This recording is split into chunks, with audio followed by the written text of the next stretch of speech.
It's a great pleasure. I'm very, very excited.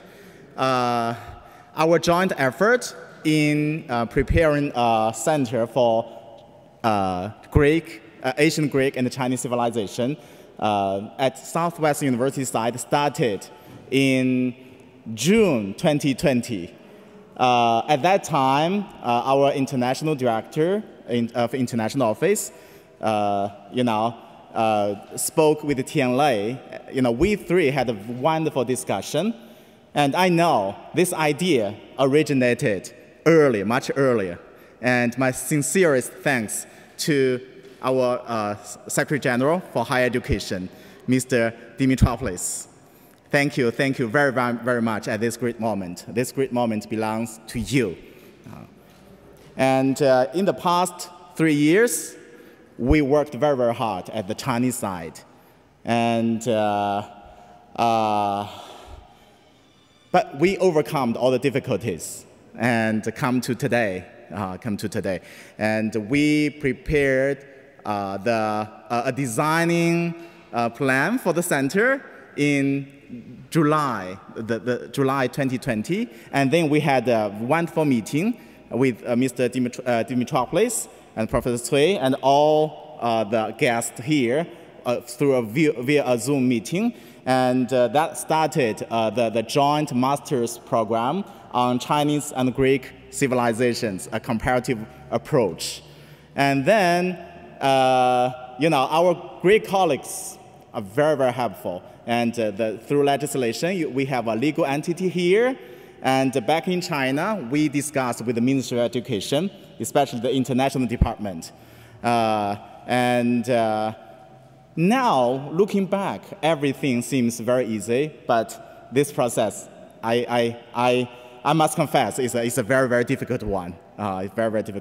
But this moment belongs to us, belongs to the Chinese people and the Greek people. And I'll directly go to the summit meeting without further delay. And the first session is for Chinese speakers. And we have a keynote speaker from Southwestern University and 3 speakers from Renmin University of China, from Sichuan University, and from Shandong University, respectively. And let me introduce our keynote speaker, Professor Cui Yanqiang. Professor Cui is a professor in Greek philosophy at Southwestern University. He received his BA in philosophy, MA in Western philosophy from Shandong University, and his PhD in ancient Greek philosophy from Renmin University of China. Professor Cui spares no efforts in translating and introducing ancient Greek philosophy to China. He translated many Greek philosophical classics, such as Aristotle's Poetics, Rhetoric, Cicero's Academici Libre, Sexton's Empiricus Outline of Pyrrhonism, and Against the Logicians. Professor Cui is a member of the steering committee for teaching philosophy in higher education institutions. This is an institution under the Chinese Ministry of Education. He's serving as the vice president of Southwestern University for global engagement and scientific research. He's playing a very, very important role in global engagement and scientific research of Southwestern University. But this is not the whole reason why he's here as a keynote speaker. The most important position for him, as Professor Cui told me, is is the director of the Chinese Center for Chinese and Greek Civilizations. Then, without further delay, let's invite our keynote speakers, Professor Cui Yanqiang. 邵老师。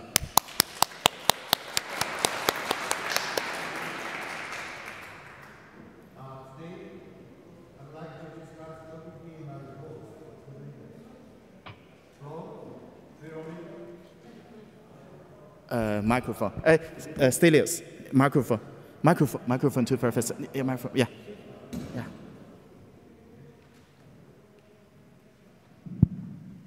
Yeah. Today, I'd like to discuss topic in my report for two reasons. The title, From Philologism to Daoism, just to give a short comparison. First, Philologism was the first form of skepticism in the history of Western philosophy, which greatly influenced the turn of early modern philosophy. It's by the empiricism of Berkeley and David Hume.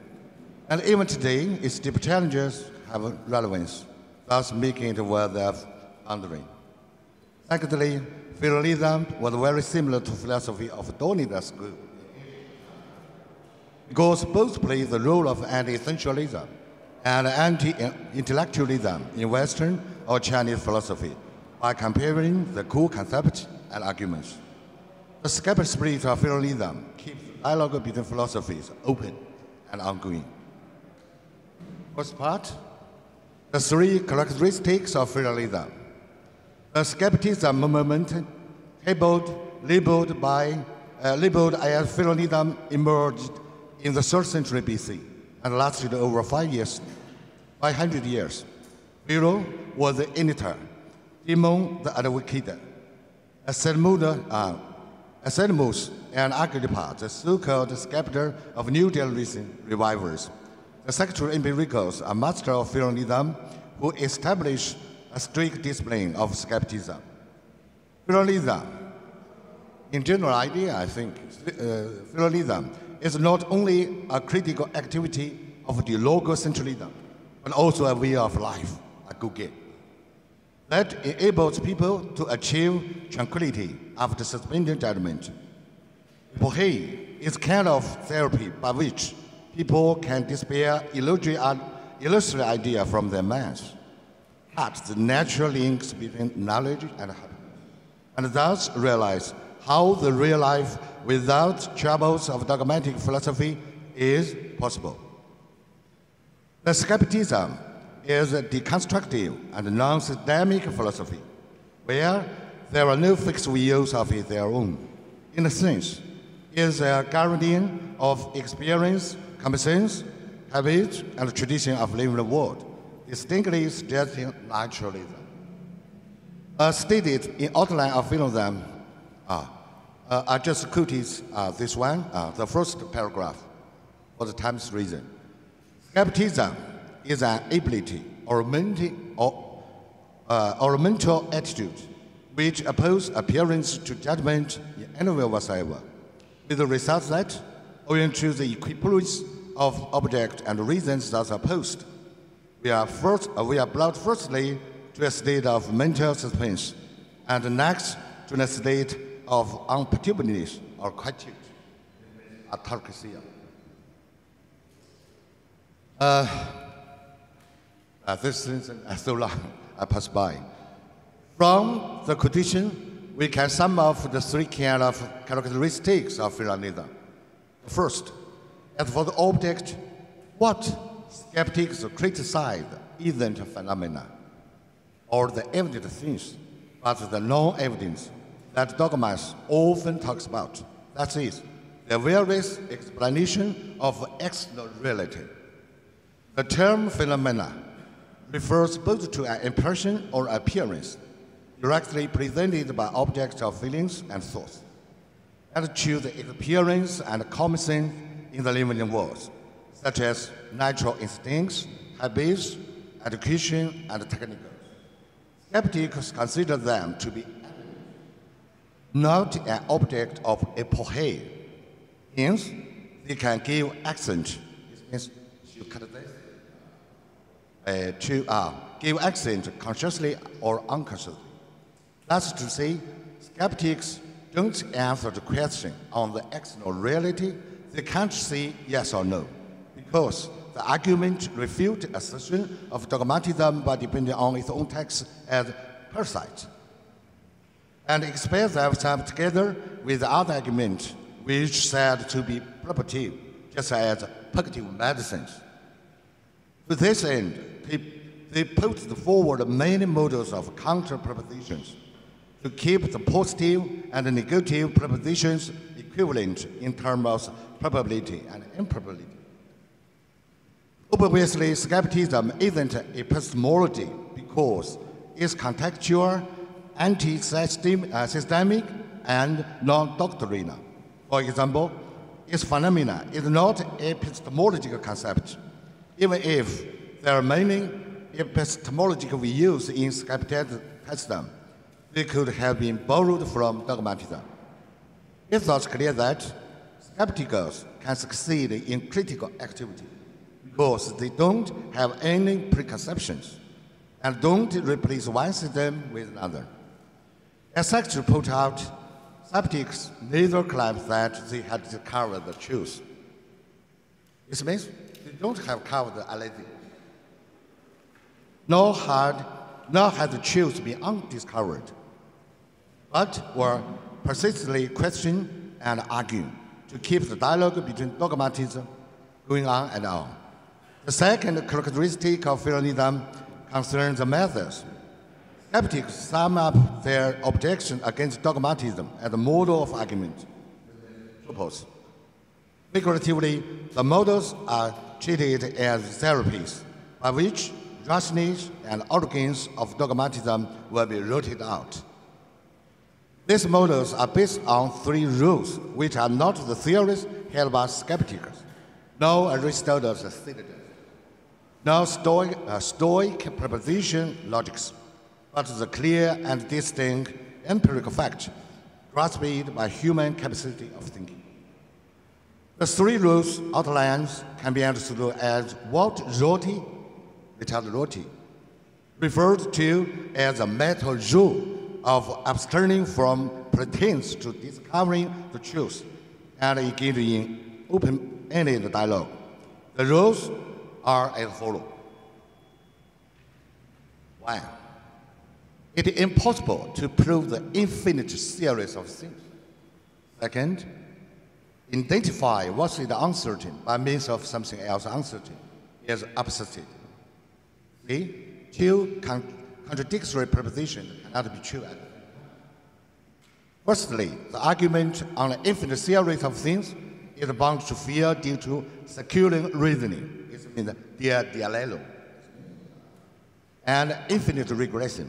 Therefore, the proposition must be questioned and judgment suspended. Secondly, the criterion of dogmatism is nothing but unproven or unproven hypothesis. Dogmatists always propose something uncertain as a certain premise. It's so absurd that it must be made.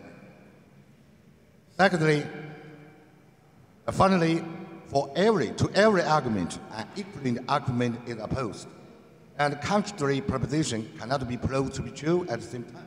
Therefore, philosophical propositions are unprovable. During that time, the skeptics trained their fellows to challenge almost all the main propositions of dogmatism by adhering to the rules and models. So the models or training courses are characterized as a mental discipline. Thirdly, regarding the motivation and purpose, skepticism is not only a method of criticism, but also an aggregate, emphasizes maintaining and achieve ataxia through the critical activity. The skeptic considers the tranquil condition of soul as the highest form of happiness. This is because it exemplifies the possible ways of life that we live by the gatherings of phenomena, the job of instinct, the inheritance of customers, and the exercise of skills. And importantly, the trouble of dogmatism. The skeptics removed the reason and knowledge in the living world and rejected the natural connection between knowledge and happiness by the critique of dogmatism in the sense of materials. They initiate anti-intellectualism, naturalism, and conservatism, which in the early modern, with the discovery, translation, and dissemination of readings of sex laws, were developed by Italian and French humanities, as well as the human and natural century, and finally became a kind of ideological tradition. There are some scholars who contended that skeptic tradition has been passed down through the work of late Wittgenstein's Rorty's edifying philosophy and Foucault's and Derrida's postmodernism. To a certain extent, there are philonists in modern times, but some might even think that after antiquity, the only true skepticism can be founded in philonism exposed by Montaigne, Hume, and Wittgenstein. However, it was noticed that skepticism was a way of life, which involves surviving for tranquility and happiness through the critical activity of man, is unical to the Hellenistic philosophy, and it's not the primary aim of other forms of skepticism, such as New Philonism or Post-Philonism, as these terms are defined by themselves or others. Montaigne placed skepticism in an effort to convert humans' arrogance from reason to fear prostrate in petitdom, and Hume tried to uproot the reasonable foundations of argument on external reality, causality, and self-identity to build a naturalistic system of belief. Thus, Montaigne's ignorance and Hume's irrational belief are philosophies about the world, rather than ways of life without philosophy.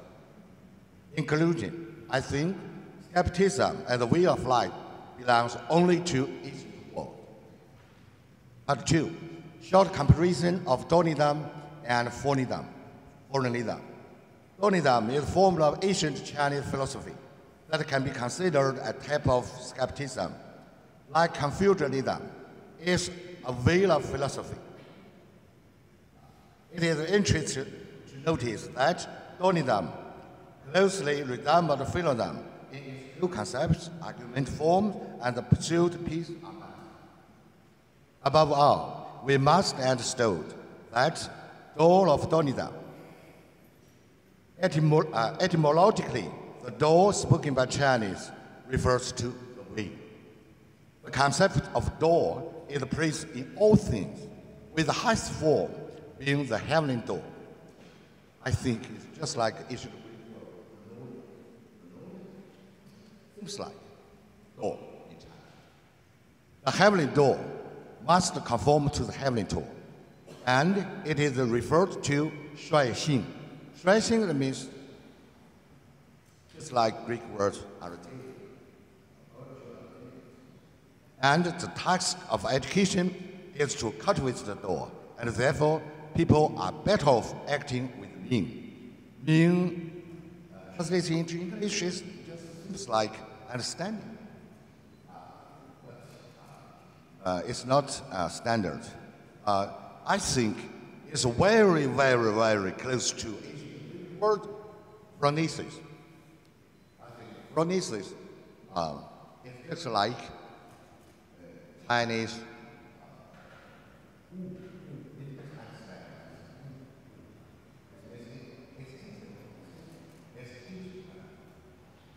or understanding that everything is one by the following rule of door. The Daoist understanding of door differs significantly from Confucianism and other schools. First, the door of Daoism stems from natural. Door has no name or no definition, and it can't be spoken, but only can understood through intuition. If you speak it out, it can never be the door of itself. In that sense, we can't explain the highest door by any language. It's just like Ludwig Wittgenstein, not spoken.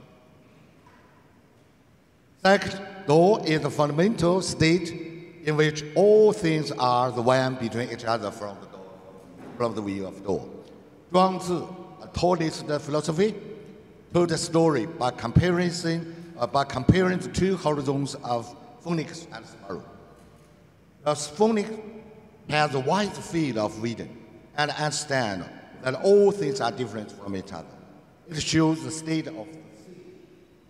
However, the sparrow only sees difference of things, so it symbolizes the view of coming. Third, in order to achieve the highest state of law, it's necessary to realize through argument that all things are not different from each other. And the right isn't right, the being isn't. Zhuangzi introduced methods of argument in his works. It's called On the Identity of All Things. That is very similar to sex. Now, I condition the Zhuangzi's works pass by so long. In a word, there are no clear criterion for judgment. The result of argument doesn't matter. At the same time, it's impossible to rely on the third party to make a fair argument. You and I argument something. There's no standard. And also no the third standard. Zhuangzi classifies it as the four following situations. He argues the third man. He argues with me. He agrees with me, with you. He agrees with you, both with you and me. He disagrees both you and me. He always showed favor to any side of argument. So we can't find anything credible from him. In a word, you, he, and I are not reliable on judgment. And we shouldn't put out our ego-driven plans to one side. Similarly, sex students pointing out that they are not the criterion, even if someone might make the so-called overall judgment. So we should keep it clear. Fourth, in the light of the belief that there's no difference in all things, Daoism promoted a way of life called Wu Wei. Wu Wei in Chinese, which means doing nothing. This approach is exemplified by the purport: the seed instructs without order and acts by law. It means by the way. For Daoists, the true meaning of life, of happy life, lies in harmonizing with nature or law. Of course, unlike Pharaonism, Daoism doesn't advocate for naturalism and conservatism because it emphasizes everything will be well done but nothing done, as exemplified by the Daoist belief that the way never acts, yet nothing is left undone. 汉语说了无为而无不为. The Daoist approach to action is one of actionless action, which differs from Confucian way of action. Therefore, Daoists try to keep holding their own position and standing on their inferior and passive side in order to overcome the hard with the soft, to defeat the strong by the weak. As a result, Lao Tzu stated that the highest good is like water, not to struggle against all the other things, dwelling in a lower position, but to gradually nourish and balance them. Assuming that Saxo had read the book of Daoism, he might have classified it as a form of negative dogmatism at the middle school of political academy, such as Archaios and Epilogue. I would like to conclude my report by introducing my background and experience studying Pharaonism. I have dedicated more than 30 years of my life to research this topic and is subject of my PhD dissertation. Notably, I have translated the complete works of Saxo into Chinese first in China. My interest in ancient Greek philosophy was sparkled more than 3 decades ago when I was a student of Professor Miao Tian at Renmin University of China. Under his guidance, I learned ancient Greek and translated Aristotle's 4 books on animals, as well as the Poetica, Hoinomica, and the Rhetorica de Alexandria, which were now published as Aristotle's complete works in China. As this picture is shown from the left to right, the left is Aristotle's complete works in China. Translated in Chinese. The first collection of works of Western philosophy in China. The News, the Journal of Greek Roman Philosophy, which I mainly edited. Additionally, I translate the right picture. I have translated the Philonythm hypothesis, the outline of Philonythm, and some pieces of manuscript. I have made copious notes on them to better understand the original meaning.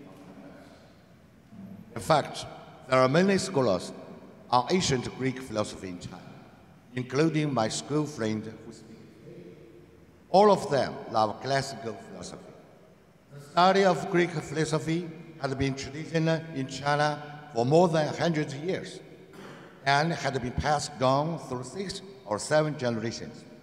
Today, there are more than 200 teachers in ancient Greek philosophical community, in addition to doctoral, PhD, and postdoctoral fellows. Greek philosophy is a compulsory course for philosophy majors in Chinese universities. Plato's Politeia is a must-read for graduate students, along with Confucius the Analyst. Greek philosophy belongs to the world just as Chinese philosophy belongs to the world. It's just the academic evidence of mutual learning between Chinese and Greek civilization. Finally, I want to cite words of Professor Fei Xiaotong, a renowned Chinese sociologist, in my report. Every form of beauty has its uniqueness. We should appreciate beauty in our own culture as well as in other cultures. If we can enjoy the beauty in each other, the world will be blessed with harmony and unity. It means one world, one family.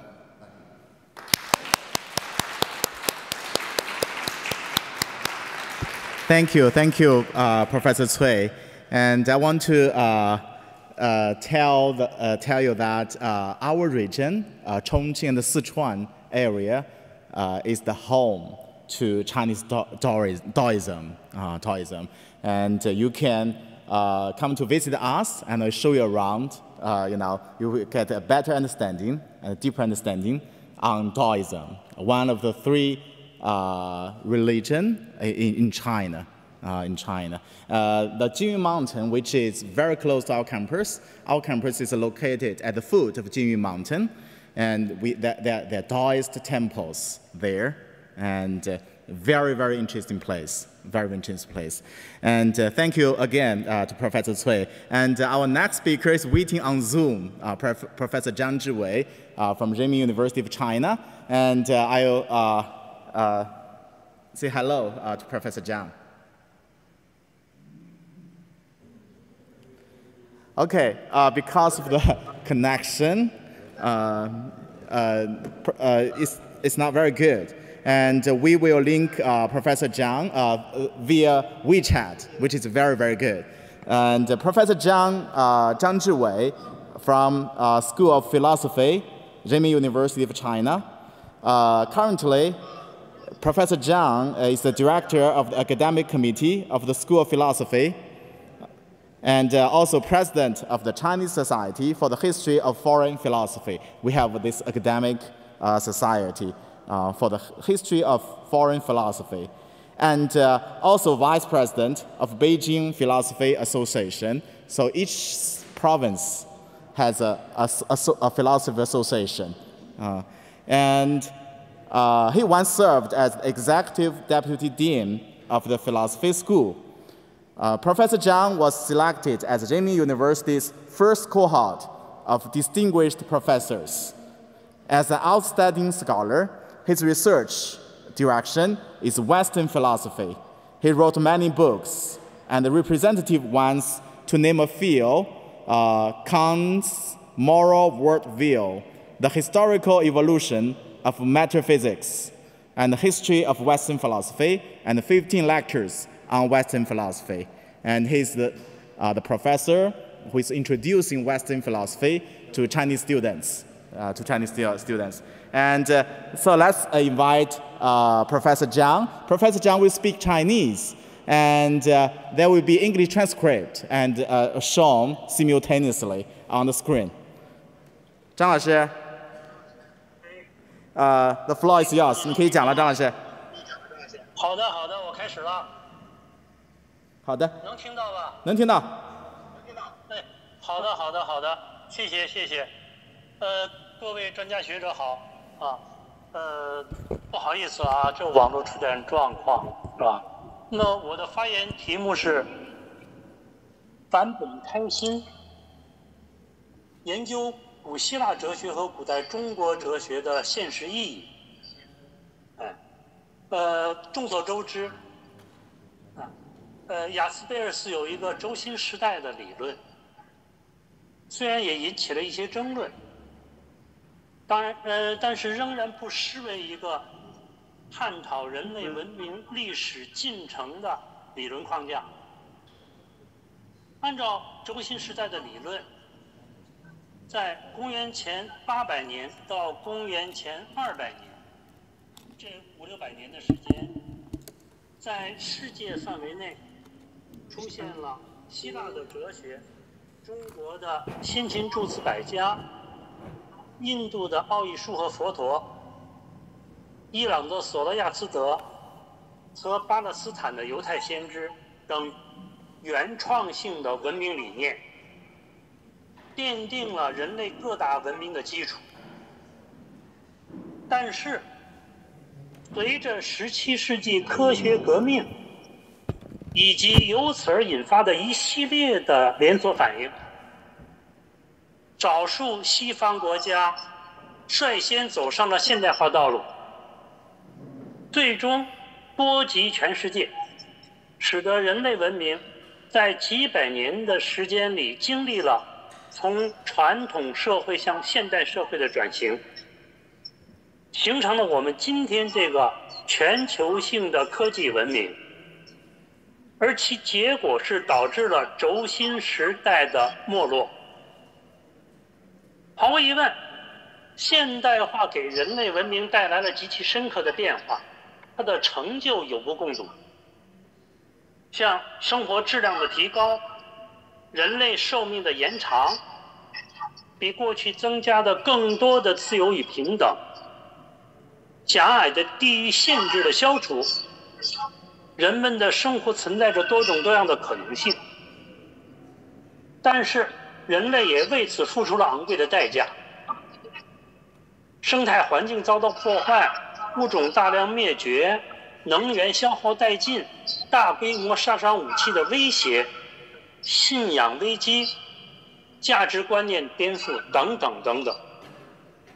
近年来，随着全球化进程遭遇挫折，民族主义、保守主义蔓延，加上这3年的持久的疫情，原本被全球性经济高度发展的伟大成就所掩盖的问题显露了出来。在众多问题之中，我认为核心的问题是工具理性和价值理性的关系问题。按照社会学家艾森斯塔特的观点，现代性文明与传统社会各大文明不同的地方在于，由传统决定的社会逐渐转向了由未来决定的社会，发展进步和创新构成了现代性的核心。所以现代社会与传统社会的区别在于，传统社会由过去的传统所决定，而现代社会是指向未来，由未来决定的。问题在于，现代性文明的基础建立在科学技术之上，而作为工具理性的科学技术，迄今为止并没有能够形成一种可以作为现代社会之灵魂的价值理性。而另一方面呢，传统观念虽然依旧潜移默化地发挥着价值理性的作用，但是由于难以适应现代社会的发展速度，逐渐弱化了对于现实生活的影响力。所以我们今天面临的最大问题，可能就是工具理性与价值理性失去了平衡。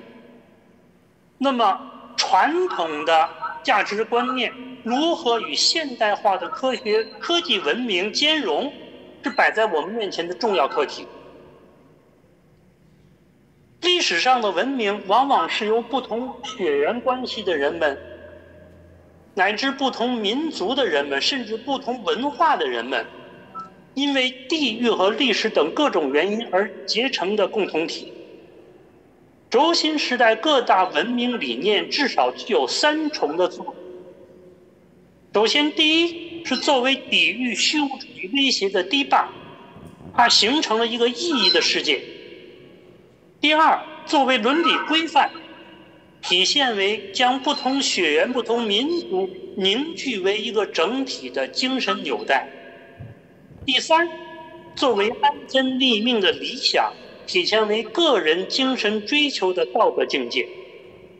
那么，轴心时代的没落，意味着这3个方面都出现了问题。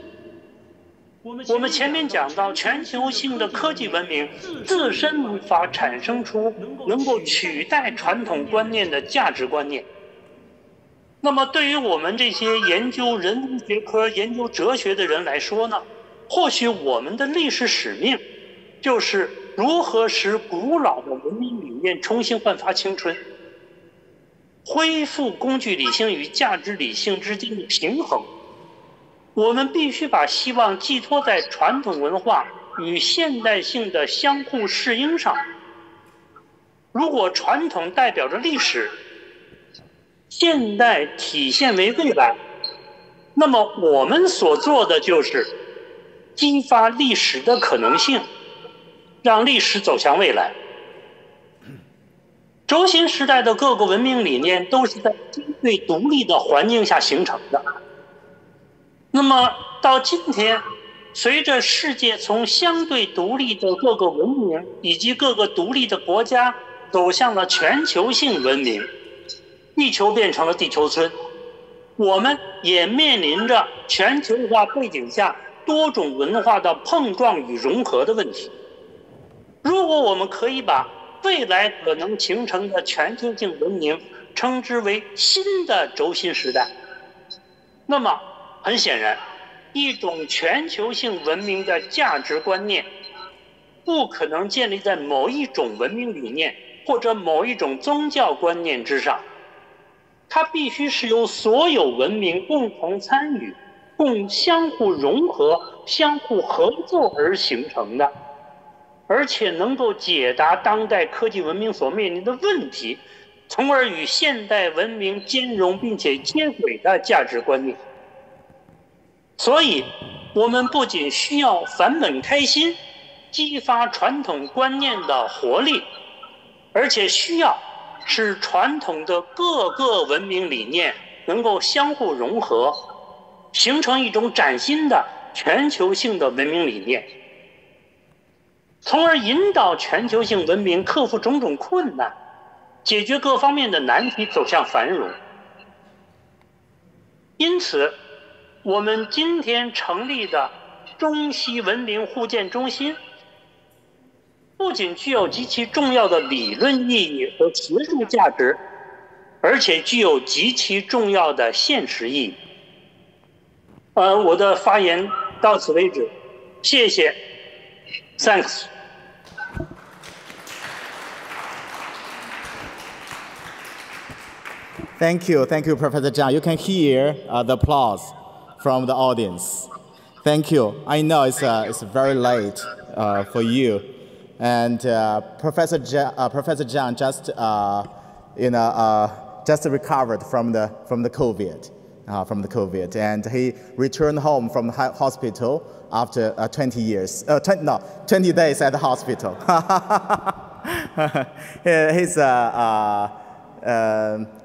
He also, learned from Professor Miao Litian. He and Professor Cui share the same supervisor at the Renmin University of China. And our next speaker, I hope it works on Zoom, will be Professor Liang Zhihe from Sichuan University. Professor Liang, can you hear us? Hello, yes. Yes? Wow, very good. Professor Liang, wait a minute. I'll show your picture. Okay, we can see you. I don't know. Oh. Wait a minute, Professor Liang. Okay.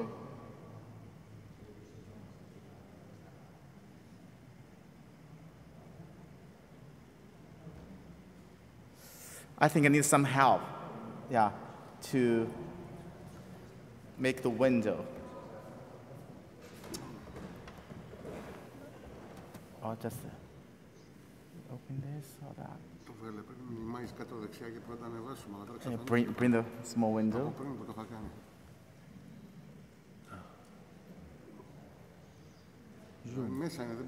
Zoom is here.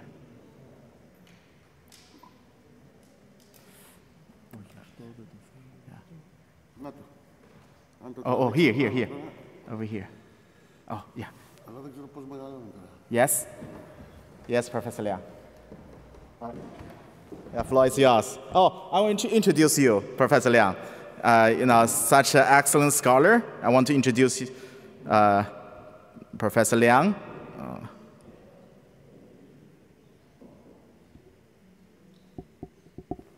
Oh, here. Professor Liang, you introduce yourself. I know English is very, very good. Distinguished colleagues and friends, ladies and gentlemen, good afternoon. I'm Liang Zhonghe, a professor from Sichuan University. It's a great honor to be invited to participate in this event. The topic of my speech today is Confucius and Socrates on the role of moral emotion in the education of philosophy.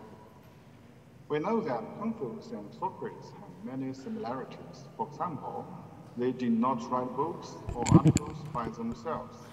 They both like to Professor Liang, can you speak louder? Okay. Yeah. Okay. And they both like to talk with their followers. They both pay attention to the virtues of their followers.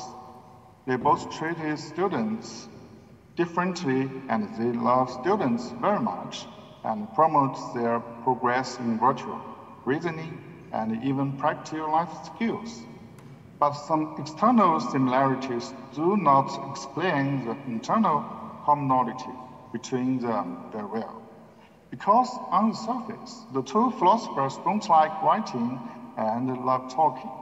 But once we dig deeper, we will find that the importance of talking is not only in the kindness and ease of the oral expression, but more importantly, talking always have a specific target.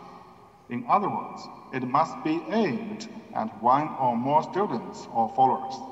In these targeted speeches, what is evolved is the discussion and training of a certain person's thoughts, emotions, desires, wills, and so on.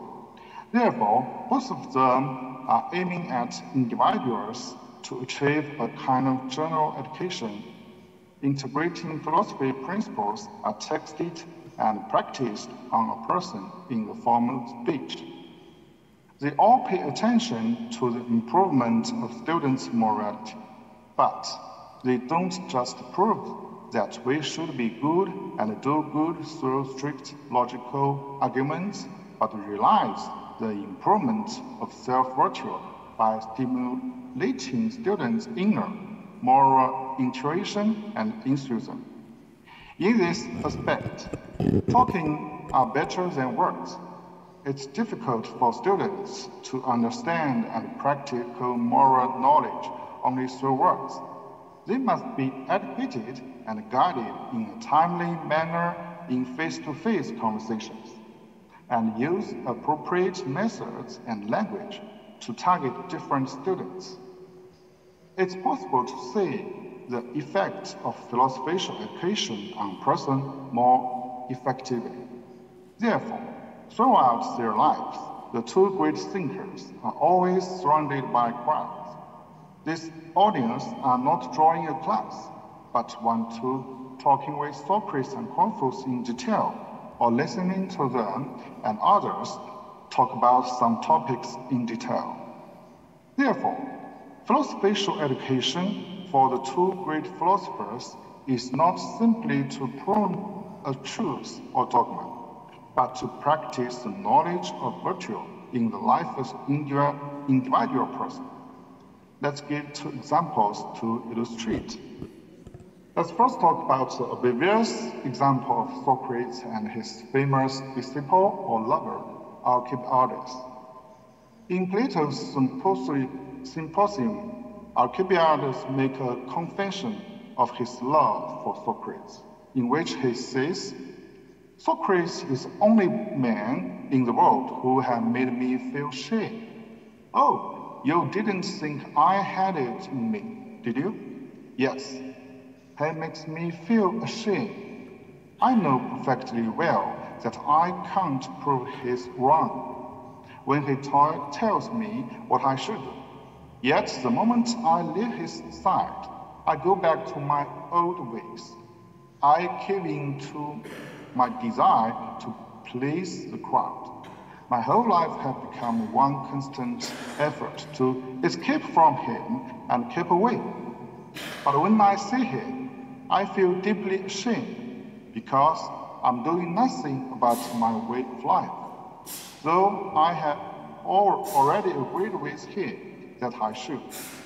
Sometimes, believe me, I think I would be happier if he were dead, and yet I know that if he dies, I will be even more miserable. I can't live with him, and I can't live without him. What can I do about him? In this confession, Alcibiades repeatedly explained his emotional state after undergoing Socrates' philosophy education, that is shame, which is an intimate state of emotion. In the process of moral progress, it can be simply divided into three targets. From indifferent to shame to improved calmness and joy. The joy of learning is the joy of progress.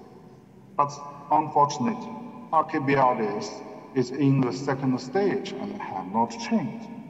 And he is caught in the dilemma of shame. This moral dilemma is that he is pulled by reason and desire, and passion helps desire at one moment and reason at the other. There is no way to decisively assist reason to control desires. So, on the one hand, his shame is because he is sorry for Socrates' kind teaching. And on the other hand, he is ashamed of his own weakness or inability to control desires, or can't stand the temptation.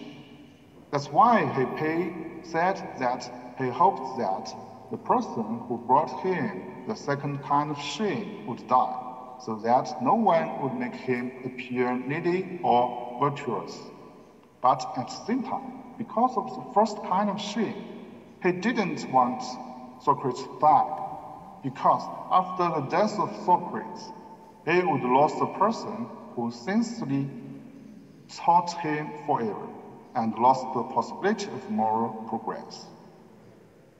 For Confucius, the stimulation of moral emotion was also an important teaching method. Meng Wubo asked about filial conduct.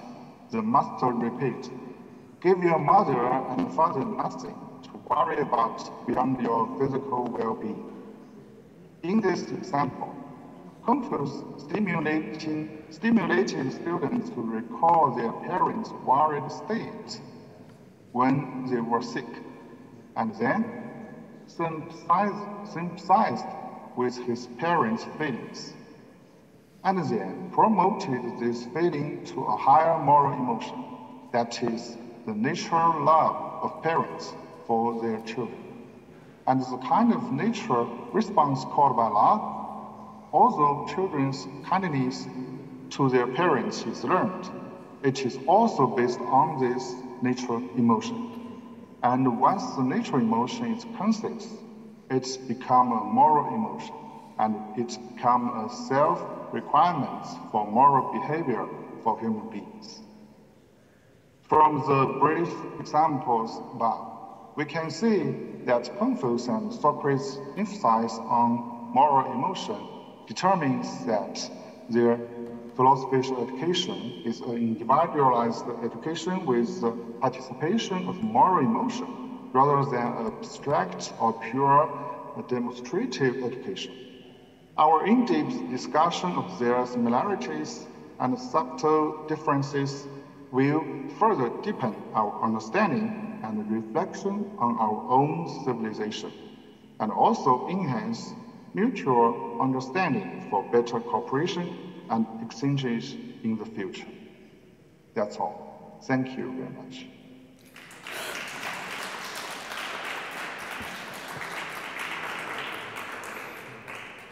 Thank you, Professor Liang. Professor Liang is a young professor. His name is Liang Zhonghe. He was born in 1981. He was born in Shanxi province in northern China. And he's a doctor of philosophy, professor of the Department of Philosophy of Sichuan University. And he's also the director of the Institute of Western Classical Philosophy, Sichuan University. And also served as the Secretary General of Sichuan Philosophy Society, the foreign cooperative researcher of French Academy of Sciences, and overseas researcher of Dublin University Center for the Study of the Platonic Tradition, a distinguished researcher at the Institute of Morality and Religion, Tsinghua University, and also an executive director of the National Security of Ancient Greek and Roman Philosophy. His brief introduction. And thank you, Professor Liang. Thank you very much. Thank you. Yeah. And our next speaker, wait a minute, will be Professor Fu, our last Chinese speaker. Professor Fu Yongnian is a philosophy professor at the Shandong University. And we all know that Professor Cui got his BA and MA in Shandong, from Shandong University. Shandong University is an important center for the study of Western philosophy, including ancient Greek philosophy, and also an important place for the study of Confucianism, and also my home province. Currently, Professor Fu has many prestigious titles with important obligations. To name a few, his titles: Director of the Center for Chinese Hermeneutics Studies at Shandong University, Editor-in-Chief of Chinese Hermeneutics, Executive Member of Chinese National Association of Foreign Philosophy and the Chinese Association for Contemporary Foreign Philosophy, President of Chinese Society for Hermeneutics, and the Vice President of Shandong Association of Philosophy, Shandong Association of Philosophy, Sichuan Association of Philosophy, and the Beijing Association of Philosophy. Each province has such an academic association, so we can further, engage with Chinese scholars via those academic associations. And also, he's a guest professor of Higashi Nippon International University of Japan. And from 2002 to 2008, Professor Fu served as the editor-in-chief of Journal of Shandong University, Social Science Edition. This is an academic journal, very influential, and he served as editor-in-chief from 2002 to 2008. From 2006 to 2012, he was the Dean of the Institute of Literature, History, and Philosophy of Shandong University. Professor Fu got his BA in Philosophy from Shandong University, MA in Western Philosophy from Renmin University of China, and a PhD in Politics from Shandong University. He published 8 books, including Kant's Philosophy of Religion in the Absolute Perspective, from Ethical Theology to Moral Religion, Interaction between Religion and Philosophy in the Western Perspectives, Enlightenment,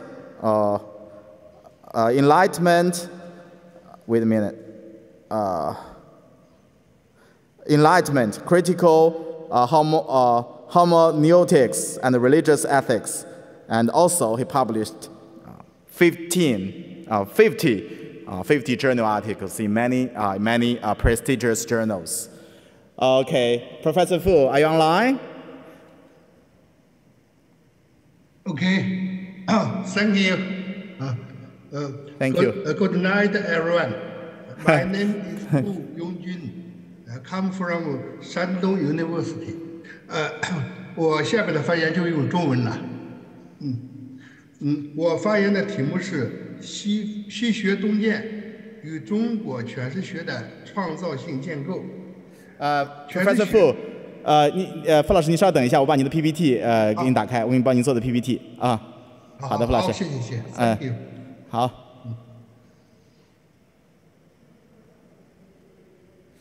您就按照这个哈，您看的，我马上那个分享 PPT， 您就按照这个稍等一下哈。Share screen。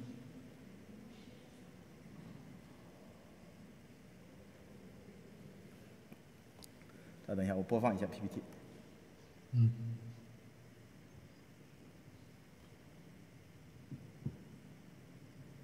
OK。傅老师开始了。好。西学东渐与中国诠释学的创造性建构。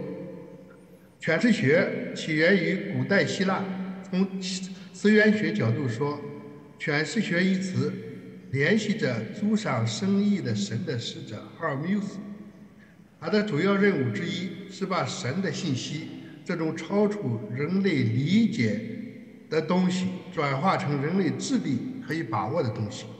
因此，诠释学这个词在古代有3种用法，第一个是 speech 言说，第二个是 explain 说明，第三个是 translation 翻译。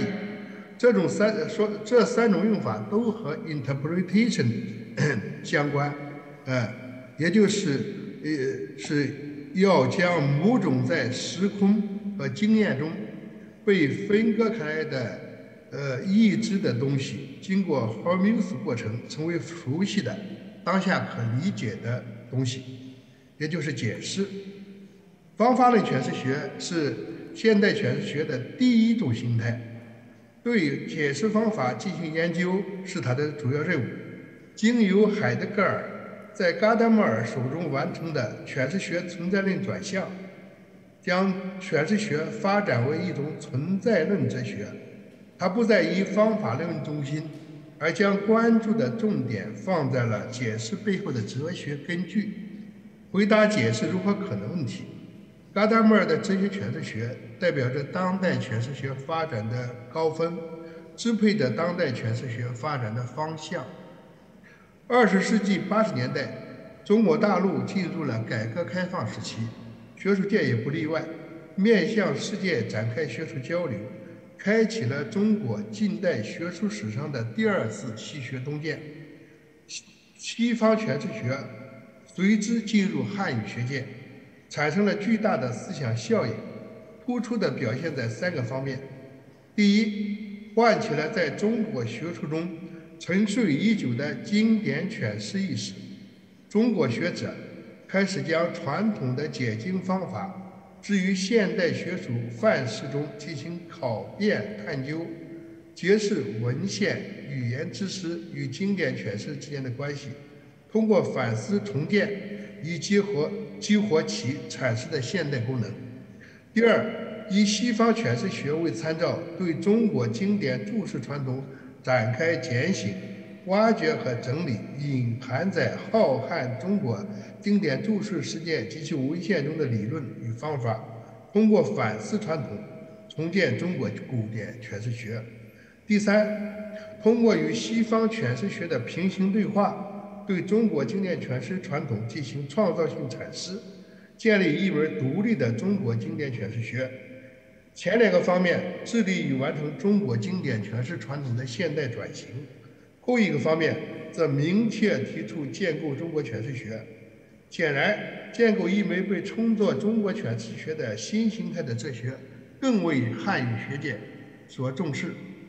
一般来说，汉语学界的诠释学研究者是在诠释学的中西对话背景下，思考中国经典诠释传统的古今之变，展开中国诠释学的建构实践。无论是立足于经典诠释的中国本位，强调通过西方诠释学的反向合意激活中国经典诠释传统的学者，还是倾向于沿西入中，通过西学中用的化西过程，完成中国经典诠释传统的现代转型，进而建立一种普遍诠释学的学者，对于中国诠释学建构所处身其中的诠释学处境的认知大体相同，基本上没有什么分歧。但具体到中国诠释学建构的学术进路，则分歧立现。综合梳理汉语学界学者建构中国诠释学的努力，大体可以将汉语学界的中国诠释学建构梳理为4条学术进路。第一条学术进路是朝向方法论诠释学建构的中国诠释学，也就是将中国的经典诠释技艺由一种语文学的解经技艺发展为一种认识论的理解技艺，有一种主要承担理解经典文艺的方法，转型为一种理解经典意义的方法，为当代中国哲学提供一种高阶的方法论。傅维逊的创造的诠释学，张江的中国诠释学，都属于按照这一学术进路建构的中国诠释学。第二条学术进路是朝向诠释哲学建构中国诠释学，即把经典文本当作新思想创造性产业的中间，不追求文本原意作者的意图的客观还原，而将中国诠释学建构成六经注我式的新的数学，凸显中国经典诠释传统中义理阐发的一面。程中英的本体诠释学，黄俊杰的东亚儒家经典诠释学，林安武的道论诠释学，应当归入此类的中国诠释学之列。第三条学术进路是朝向哲学诠释学建构中国诠释学。这一进路的中国诠释学建构将转型思考与建构类型选择联系在一起，从而将中国诠释学的建构分解为2个密切的步骤：转型与建构。首先，在中西对话背景下完成中国经典诠释传统的古今之变，择定中国诠释学的建构类型。之后，在现代诠释学视域中，依据现代诠释学的任务要求，建构一种能够充分满足经典诠释现代性要求的中国诠释学，一种关于理解本性以及理解如何可能的中国理解理论。傅永军的中国经典诠释学就是按照此学术进路建构的中国诠释学。第4种学术进路顺应当代诠释学伦理学转向之要求，木化中国诠释学建构。这一进路对中国诠释学建构放在诠释学世界发展的当代视域中思考，将中国诠释学的建构不仅理解为中国经典诠释传统的现代化和理论化过程，更要将它理解为顺应当代诠释学核心议题演变而滋生的一种自觉的理论回应。通过动员中国哲学资源，建构充分涵括中国实践智慧的中国诠释学。潘德荣的德行诠释学，即是依此思路展开的一种建构的诠释学。必须承认，无论是按照哪种学术进路建构的中国诠释学，未来建构完成的中国诠释学，必然是中国的诠释学，而不是在中国的诠释学。其所进行的创造性理论建构，对于创造性转化现代诠释学思想，以集合中国古老的经典诠释资源，挖掘整理隐含在浩瀚中国经典注释事件及文献中的理论与方法，建构一门具有普遍价值和意义的汉语诠释学，从而让中国诠释学不仅从古典形态转型为现代形态，且从地方性的诠释学理论演变为世界性的诠释学理论，都具有积极的意义。正是在这些朝向不同方向建构的中国诠释学中，中国诠释学研究的多样姿态和朝向未来的勃勃生机充分显露了出来。它是当今中国学界提出的创造性发展汉语哲学的有机组成部分，是让哲学说汉语，让世界哲学走入中国时刻的重要一环，也是中国学者致力用母语的思辨精神进行理论思维和思想创造的能力表现，值得给予积极的评价。好，我的发言到此结束，谢谢。Thank you, Professor Fu. Can you hear the warm applause from the audience? It's very, very warm, Professor Fu. I know it's very, very late in China. It's midnight. And thank you very much. And we, invited scholars from 4 Chinese universities and to speak. This is a beginning of a fulfilling dialogue between Chinese and Greek philosophers. And this summit meeting will go on and on. This is the launch not only of the center, but the summit meeting. I hope more Chinese scholars will join. We join the dialogue. We speak English, and in the future we can conduct dialogue via Chinese or modern Greek. This is my dream. But this is a new beginning, and a good beginning is half of a success. I wish our joint effort, our joint cause, a great success. Thank you very, very much. Thank you.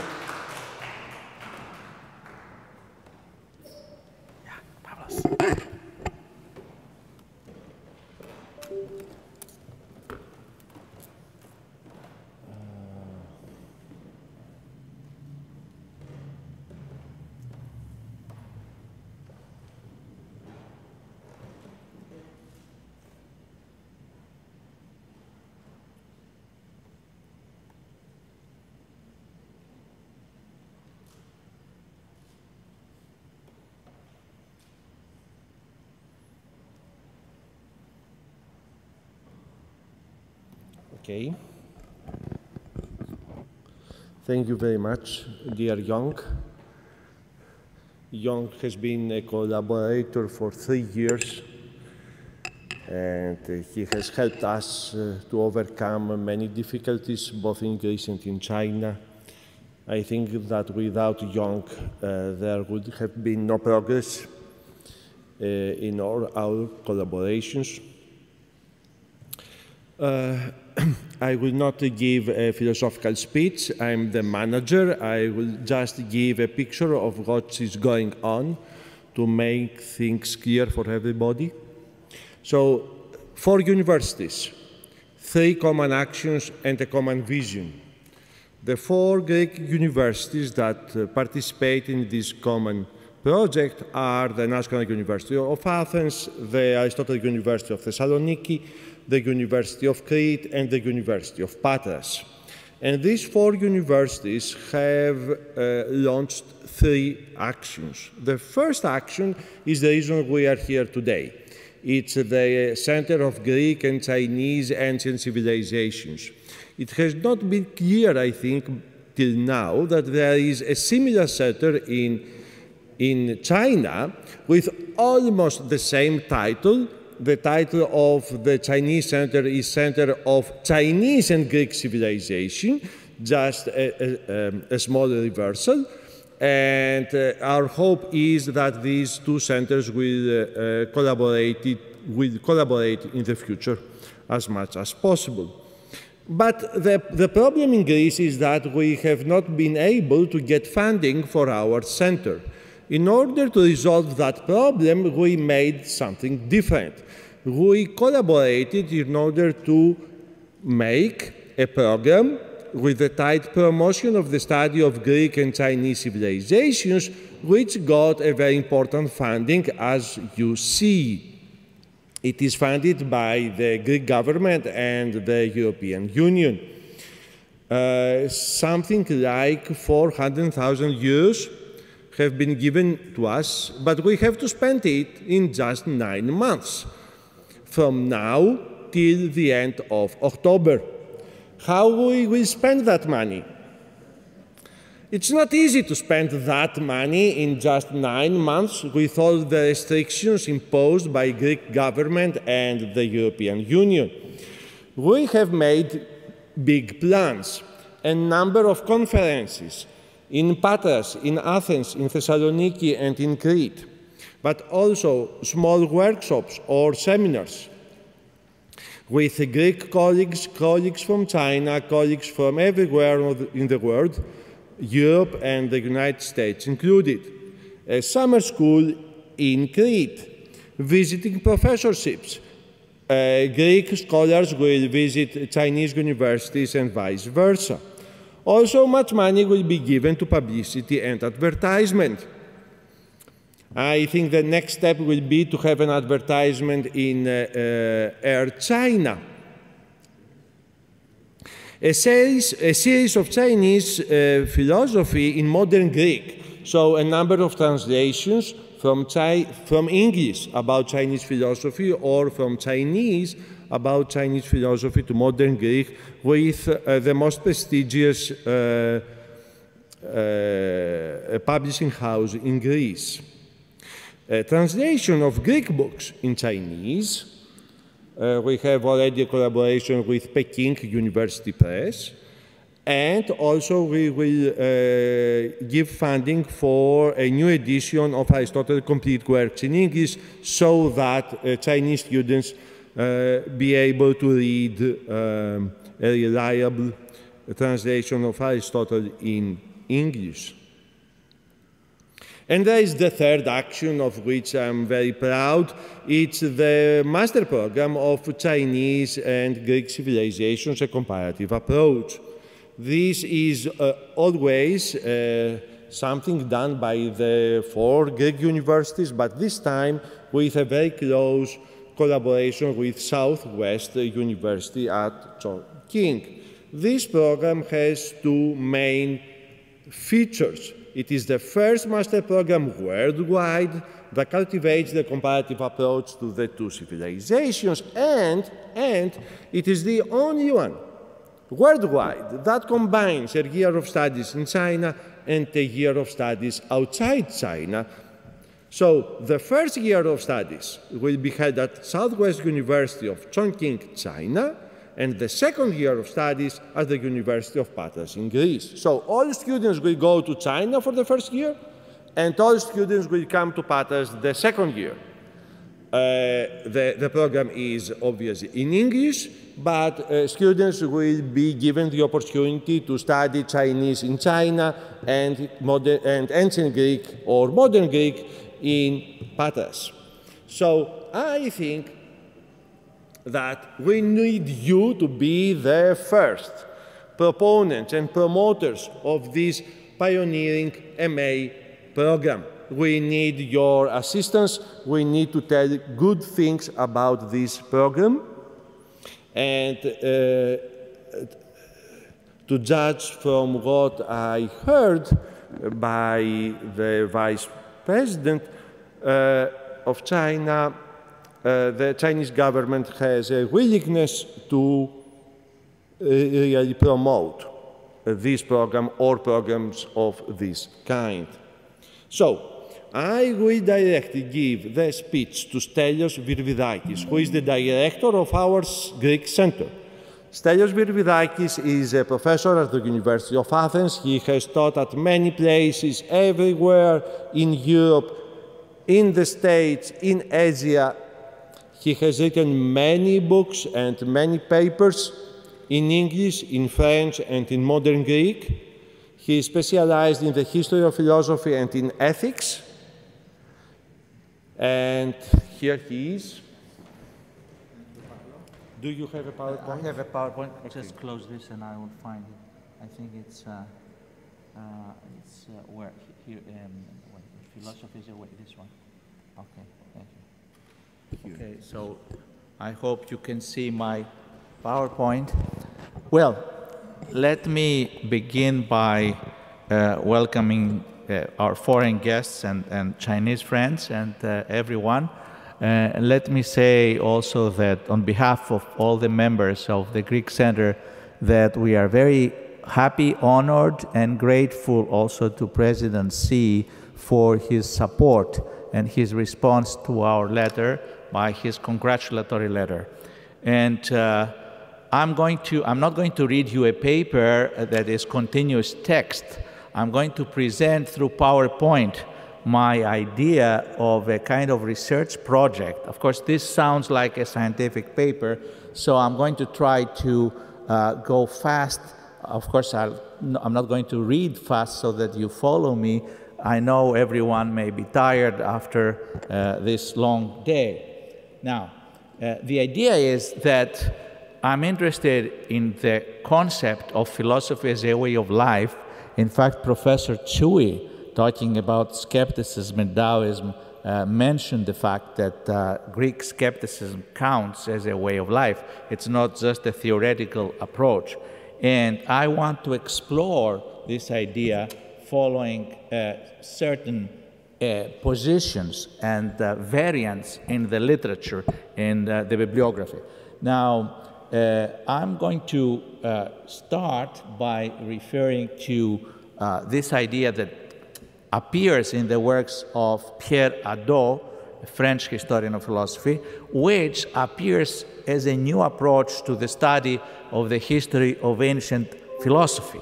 Now, maybe it's not so new, but the way Hadot presented it sounds new, and the question is to what extent we can implement this method, or if this way of looking at ancient philosophy. Okay, now historians of philosophy have always pondered the peculiarity of the main conceptions and of the practice of philosophy in ancient Greece.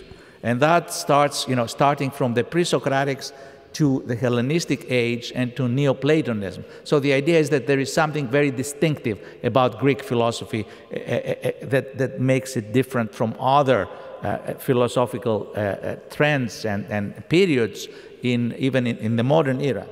Now, in fact, Pierre Hadot's idea of philosophy as a way of life, which he considers to be distinctive of Greek philosophy, was presented in a series of publications since the early 80s, building on some of his earlier work, and it seems to mark a new approach in the historiography of ancient thought, although, as I have said, it's not clear that everyone agrees of how to interpret and implement it.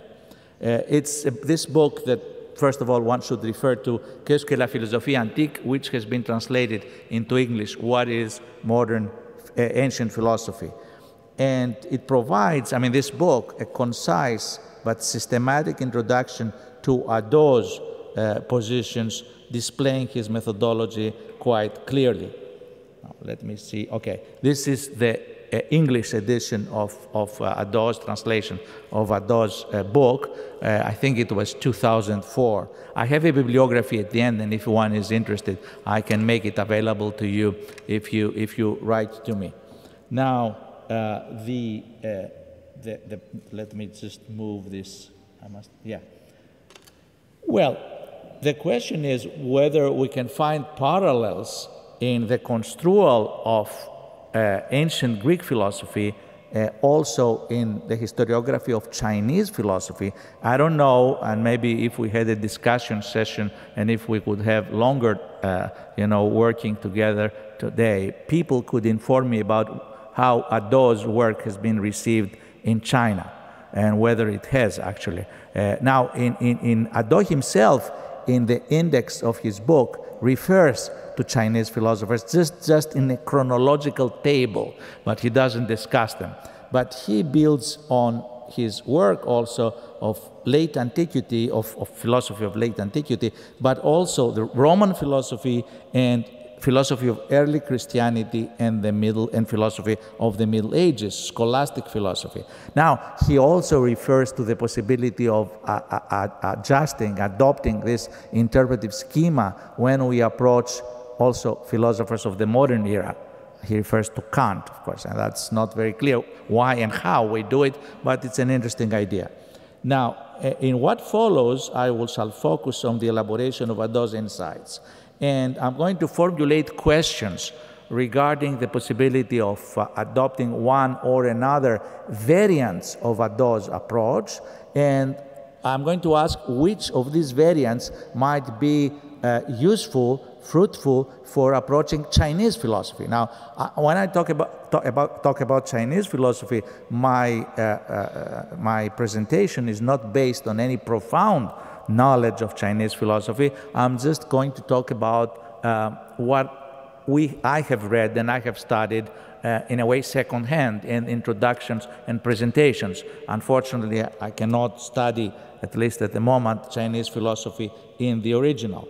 Now, what is the idea behind Hadot's proposal? The idea is that philosophy should be holistic in a sense of encompassing all aspects of our lives, and not just being a theoretical investigation, but also having a kind of practical application. And when I say practical application, I don't simply mean moral philosophy or ethics. I just mean a kind of overall approach to life that is informed by philosophical thinking. And this is interpreted, as I said, in different ways, and how, philosophy informs our lives and how we organize our lives. This is something we should try to understand better. Now, we could say that Hadot's approach is not just a kind of methodology, historiographical directives for studying philosophy. It's also a more comprehensive meta-philosophical outlook. In other words, it tells us what the nature of philosophy is and what the nature of philosophy should be. The question is whether in modern philosophy and contemporary philosophy we can recreate the kind of approach that Hadot believes we find in ancient works. And my question here would be to see if the Chinese philosophers interpreted in this way can help us understand better. Now, as I said, his views have been criticized as controversial, and I'll explain in a minute why. Now, first variant, Hadot's original proposal. His original model has, among other things, 3 basic ideas. And these are controversial. Some of them are controversial. First of all, he says that philosophers start with a kind of existential choice, a choix de vie, a kind of existential choice of a life, which they make in a community of thinkers. He doesn't think of that individualistically, that each one does it just by himself or herself, but somehow they are part of a community. And then once they make this choice of life, this helps them develop their theory, and then the theory informs the life as a whole. Now, this is maybe controversial. Is there such an existential choice at the beginning? Now, the second controversial idea, the widespread use of what Hadot calls spiritual exercises. The notion comes from the Middle Ages, from Saint Ignatius of Loyola, but also other scholastic thinkers. And then Hadot tries to go back and apply it to ancient philosophy.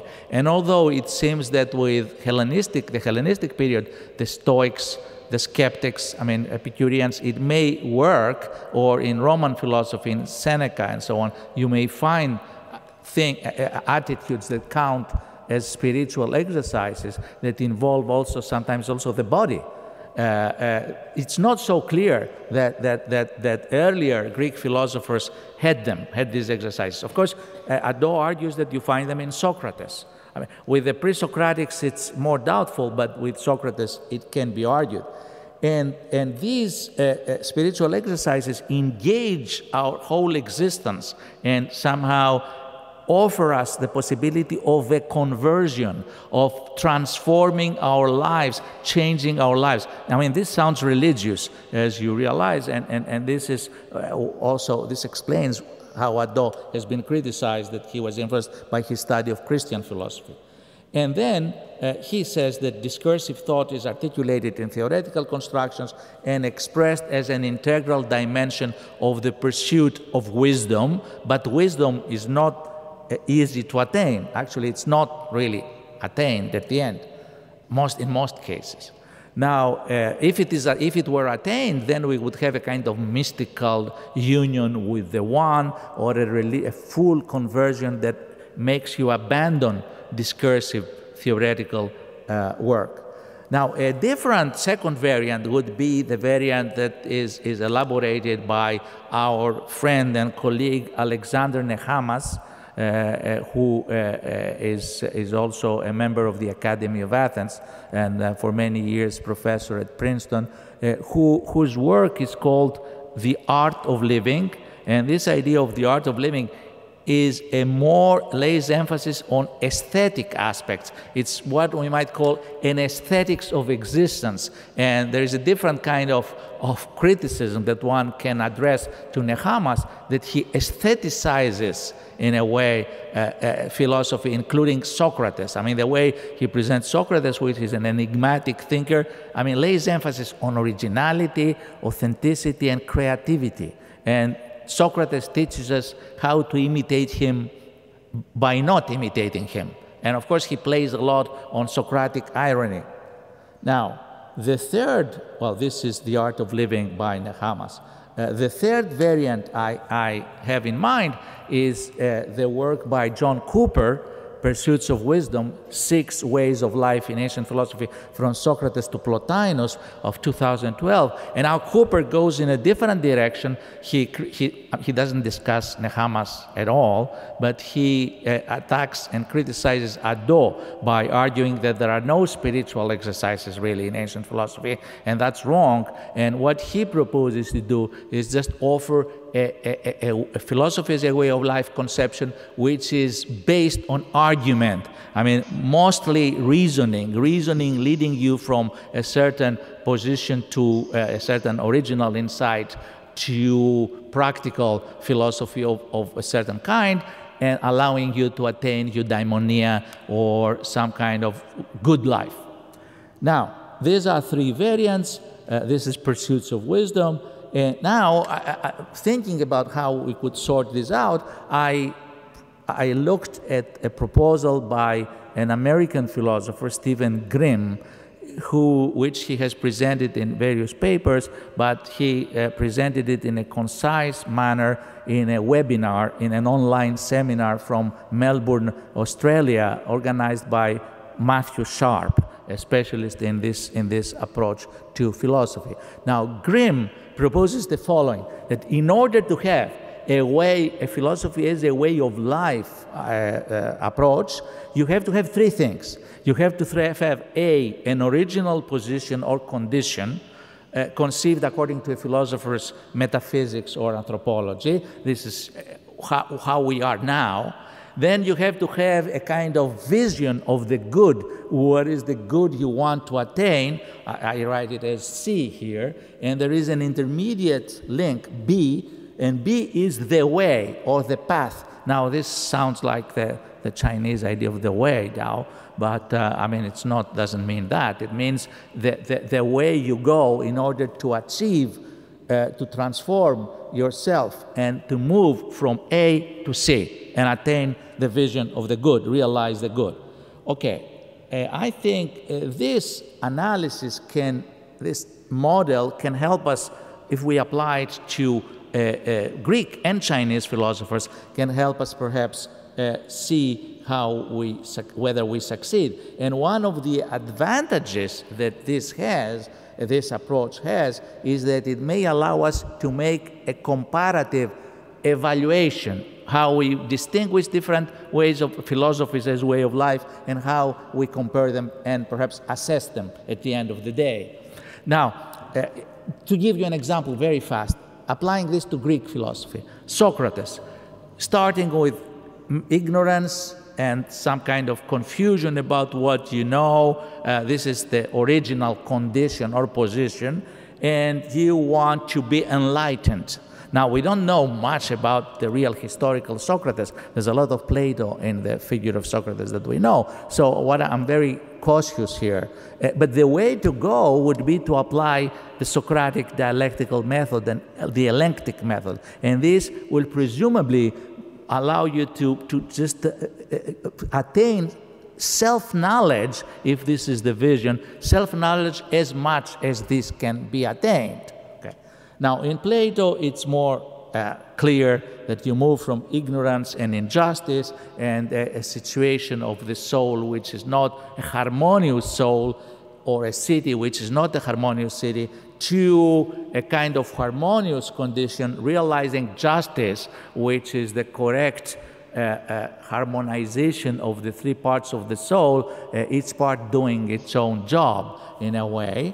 And how do you do it? What is the way? The way is philosophical dialectic and assent through this dialectic. Now, Aristotle, again, you move from lack of knowledge and lack of training, but from a condition which has dispositions. I mean, there is a possibility to train for virtue in Aristotle. And it's not just training, there is also a predisposition, but you need training, you need hexis and ethismos to do it in order to attain eudaimonia through the cultivation of virtuous disposition with the guidance of the phronimos, of phronesis of the phronimos. Now, if we move to the Stoics, now there are different Stoics, but you may say that you move from an inability to cope with life and with misfortunes and you know, leading a life ruled by passions to a life of virtue through the training of reason and the ability to distinguish what is and what is not up to us. Ta ephimin και τα ουκ ephimin. So again, I'm simplifying very, very much.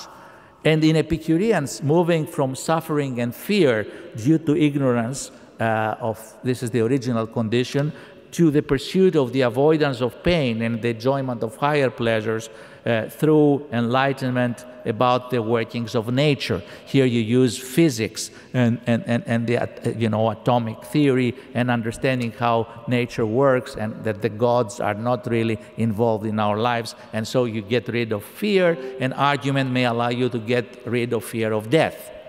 And Pyrrhonian skeptics, I think Professor Tsui was concentrating on this, again moving from confusion and mental or psychic disturbance to tranquility of soul, from ataraxia, through the practice of skeptical argumentation, through the tropoi, which make possible the suspension of judgment, the epoche. Professor Tsui spoke about this at length. Now, what counts as a spiritual exercise in all this? To remember the spiritual exercise, okay, pursuing scrutiny of beliefs, contemplating nature and feeling wonder, attention to particulars, vigilance, prosophy, meditating on faith and vulnerability, suspending assent to theoretical beliefs. And this could be a working model to study, so I propose, Taoism, Confucianism, Kongzhu, Mengzhu, Chunzhu, I mean, if I don't pronounce them correctly, Zhuangzi, whom I know a little more about, and one could try to see what is the original position, what is the vision of the good, and how, if there is a way to reach from the beginning, from the original position to the realization of the good. So if you take the Confucians, just from what I know, original position, human nature, again, raw material with sprouts that can grow, and you can give them nourishment to grow. I mean, Mengzi is more optimistic, and Chunzi is less optimistic. So you have to train in different ways according to nourish or you know, force by education of a different kind to help the person grow. And the vision of the good is becoming an exemplary person, Chunzi, or perhaps even a sage, and being able to display kindness and benevolence, Ren, you know, as far as I understand it. And the way, now here it's interesting, I mean, Confucius would say, you also need ceremonies, rituals. I mean, this ritual today, Confucius would approve of, I think. So it's filial piety, it's a virtue of a kind, but also rituals and the right music, the right texts. According to the nomoi in Plato also, you may include that. And I finish. This is a Confucian way of life, growing moral. I mean, finding a Confucian way of life, philosophy, guide to life. Philosophy is a way of life by somebody called Stephen Angle. And my conclusion is, first of all, still puzzles about whether the approach is really absolutely clear.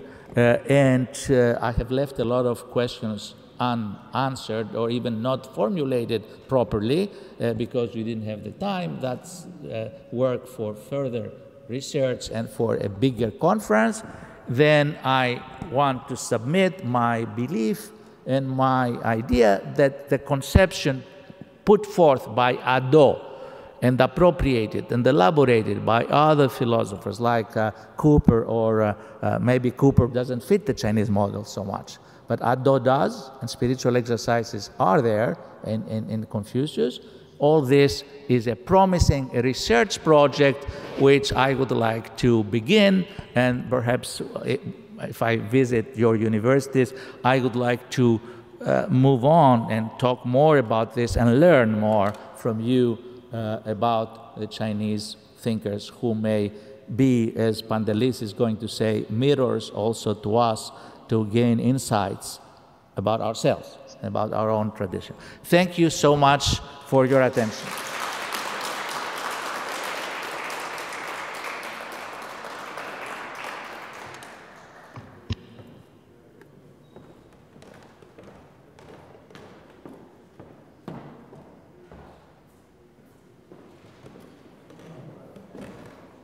Oh, I know you're tired, but there are 3 more speakers from the Greek side. The next one should be Chloe Bala. She's assistant professor at the University of Crete. She has published a lot on ancient Greek philosophies, and in particular on Plato and the Sophists. You see me puzzled because she just went out of the room, but she told me she will return immediately. So we have 2 options. Either we wait for her, or I give the speech to the next speaker, and then we come back. Yes, I know she will come back at a certain moment. But there is no problem with changing the order, I suppose. Nothing, no problem at all. So, Pantelis Golitsis, associate professor at the University of Thessaloniki. He has written a lot on ancient Greek philosophy and much on the reception of ancient Greek philosophy in late periods, in Byzantine periods. She writes, come, Pantelis. He writes in English, in French, in German, and in Greek with the same fluency. Pantelis.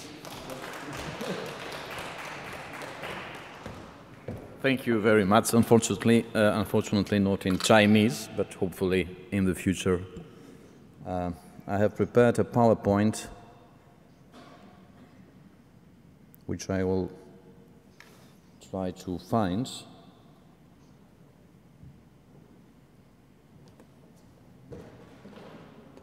Desktop. Back to desktop. Okay.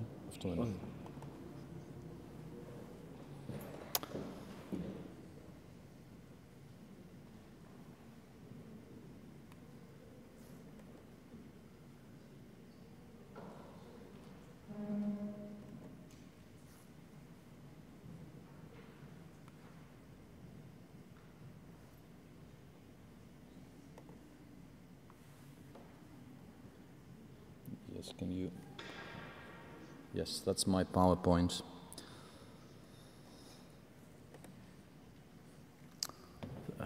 Tatian, one of the Christian apologists of the 2nd century, a pagan convert of Syrian descent, starts his discourse entitled Against the Greeks with the following words.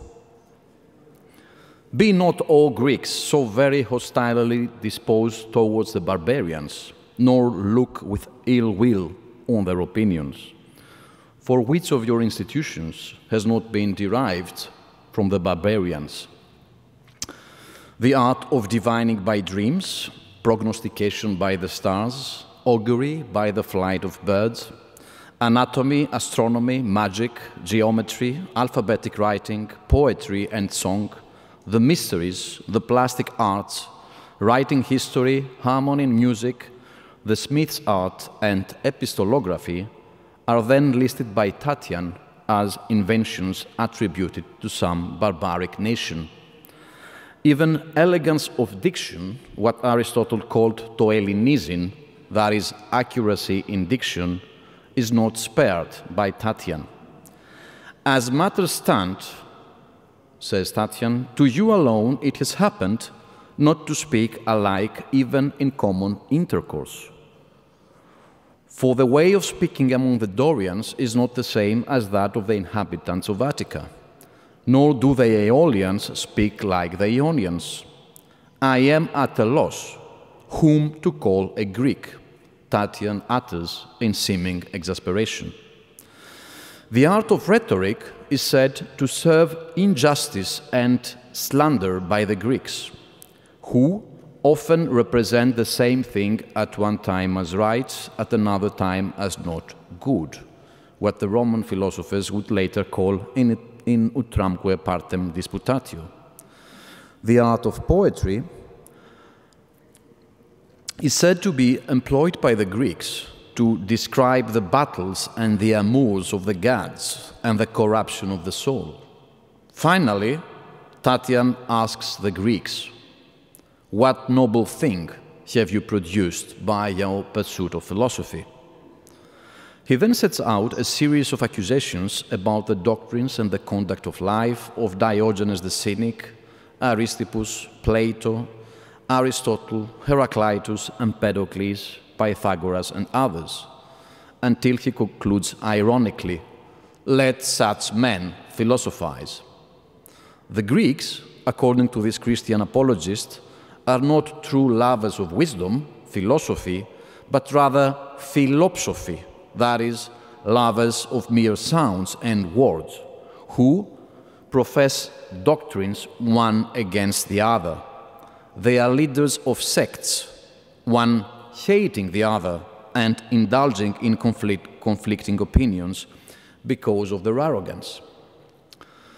Sectarianism in philosophy as refuting the very enterprise of philosophy, which makes us think also of the cliché, the contending voices of 100 schools of warring states Chinese philosophy, as well as the divide between Greek and barbaric, have been the guiding forces of modern accounts of the history of philosophy, which was to be sharply distinguished from philosophy itself in the post-Kantian era.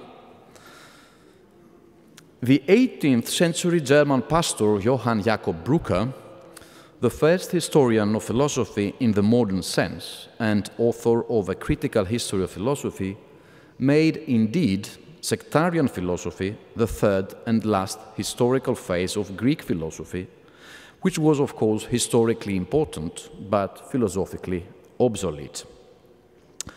The sectarian philosophy of the Greeks was preceded, according to Brücker, by their political philosophy, which was, I quote, chiefly adapted to the formation and improvements of states and the civilization of society, which was in its turn preceded by the fabulous philosophy, i.e., the teachings of figures such as Linus and Orpheus. Nevertheless, philosophy for Brücker did not start with the Greeks. The first out of the three periods of Brucker's history, roughly corresponding to our sense of ancient, medieval, and modern, comprised both barbaric and Greek philosophy, treated independently by the German historian in two different sections. Overemphasizing Diogenes Laertius' introductory remarks to his lives and doctrines of the most illustrious philosophers, Brucker accused the inhabitants of Greece, who were very early remarkable for literary and philosophical vanity, and soon learned to make use of an artificial method of philosophizing, of being unwilling to allow that philosophy had any existence in other countries, except where it had been borrowed from them. They could not persuade themselves that the mere communication of precepts of wisdom in the simple form of tradition, that is not by way of independent scientific investigation, and in language harsh and dissonant compared with their own, would deserve to be called philosophizing.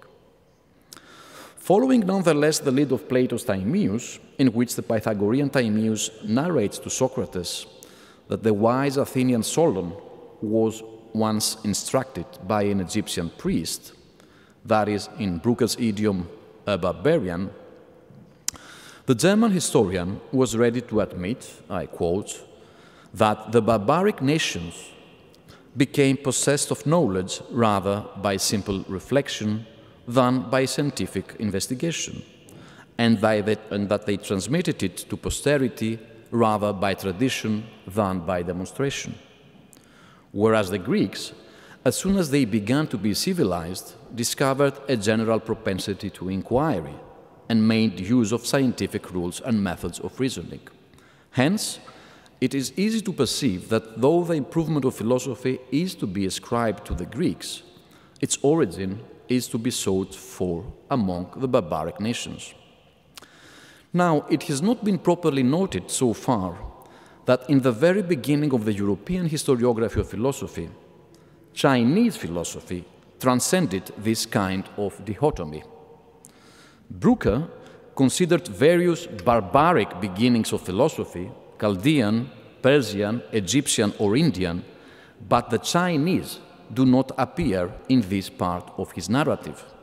Brucker treats Chinese philosophy entirely apart, that is, in an appendix, starting his necessarily cursory treatment with Fu Xi and treating Lao Tse, Confucius, Mencius, and Chu Xi as proper philosophers. Following the lead of Leibniz, Brucker asserts that Confucius' life is said to have been in every respect worthy of a philosopher. But Brucker immediately retracts in accordance with his general idea about the value of philosophy, which he considers to be inferior to true religion. He says, it is nevertheless asserted by the missionaries of the Franciscan and Dominican orders that Confucius was either wholly unacquainted with or purposely neglected the doctrine of a future life, and that in his moral system he paid little regard to religion, a serious fault for the pietist Brucker. The first time that Chinese philosophy was omitted in a modern European narrative related to the history of philosophy was in Dietrich Tiedemann's Geist der spekulativen Philosophie, published in the last decade of the 18th century in 6 volumes. Tiedemann, who was professor of philosophy at the University of Marburg, thought that contemplative philosophy, what the Greeks called theoria, and which in his history arrives at a halt with the philosophy of George Berkeley, started in Greece with Thales. Tiedemann argued that it has not been proved, nor can it be proved, that Thales and his first successors have received any doctrine from the Chaldeans, the Persians, the Indians, or other Oriental countries, or that they were in any connection with them. What they took from Egypt was only too little. Tiedemann does not speak a word about the Chinese. It was his younger contemporary, Wilhelm Gottlieb Tennemann, professor of philosophy at the University of Vienna, and author of a 12-volume history of philosophy published in the beginning of the 19th century, who granted to the Chinese philosophizing, philosophieren, but not philosophy itself. Thus, the notion of a kind of an Oriental pre-philosophical wisdom emerged, and the idea that philosophy really started with the Greeks was gradually established in the academic world, an idea that, except for Diogenes Laertius, perhaps for Diogenes Laertius, no Greek ever entertained. Like other world philosophies, Chinese philosophy is actually largely unknown to Greek academics and students, who have traditionally focused on the philosophical canon established through European historiography and academic practice during the 19th and 20th centuries. The Aristotle University of Thessaloniki and the Center for Ancient Greek and Chinese Civilizations, the opening of which we celebrate today, will promote unbiased knowledge about ancient Chinese philosophy. But this is not all.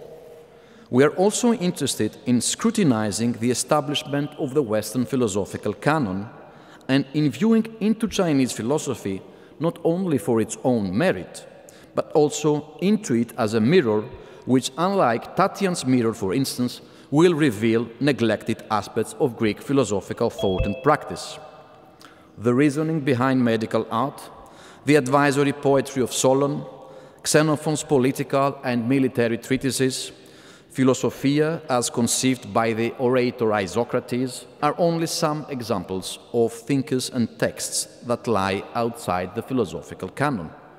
Chinese philosophy may help us broaden our perspective on Greek philosophy itself. Zhuangzi, one of the masterpieces of Chinese philosophy, a text attributed to Master Chuang, who was a younger contemporary of Aristotle, alerts us against false dichotomies and unreflected differentiations. Zhuangzi, of course, wished to set people free from needless conventions which impede them from having control on their life, much in the sense of ancient Greek Stoicism. But Zhuangzi also invites us retrospectively to reflect upon the dichotomy between philosophy and pre-philosophical practical wisdom, or, to put it simply, between Western philosophy and Eastern philosophy. Thank you very much for your attention.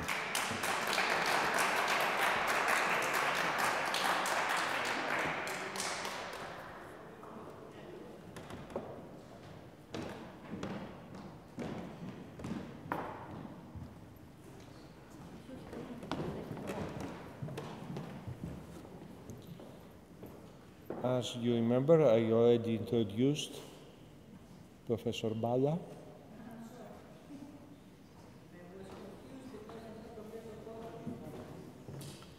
Έχεις την δύο... Ναι, okay. Δεν είναι επίγον, ενώ την ώρα που μιλάω. Πρώτα το δεύτερο και μετά το πρώτο. Ούψ. Εγώ απλά θα σας ανοίξω, δεν πειράζει τίποτα. Αρχίζω να βρω. Δεν το έχουμε κλείσει το mail. Να ξεκινήσω όμως εγώ. Ξεκινήσω. So, thank you very much. On behalf of the University of Crete, where I've been teaching ancient Greek philosophy for over 25 years, I would like to welcome you to Greece and to express my enthusiasm for the beginning of our joint project, which aims to foster and promote the comparative study of Greek and Chinese civilizations. As I'm sure you know, Greek academic institutions are schools of philosophy, as they have been traditionally named, but also certain research institutes and, of course, the modern academy, have been for years promoting the study of ancient Greek and Roman philosophy. More recently, and in line with current developments in academic curricula across the globe, we have been gradually, albeit so far rather slowly, trying to include the comparative perspective in our teaching and research. That is a demanding task. Πρώτα το άλλο. Πρέπει να τα κατεβάσει πολλά.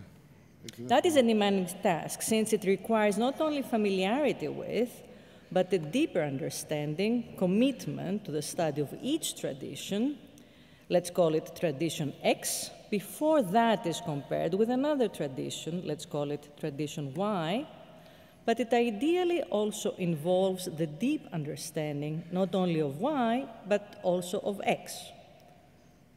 The term tradition here includes the grammar of the language or languages, but also the different mentalities, the extant sources and the reception, but also the methodological constraints that may, in fact, especially in the case of antiquity, prevent us from assessing or reconstructing, from accessing or reconstructing our sources.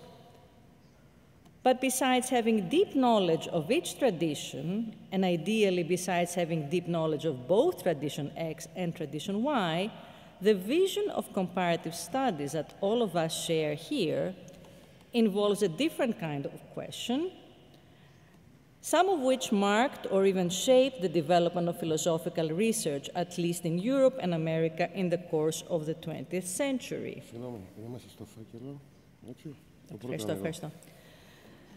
The questions I have in mind here are not related to the content of each tradition or to the interpretation of that content.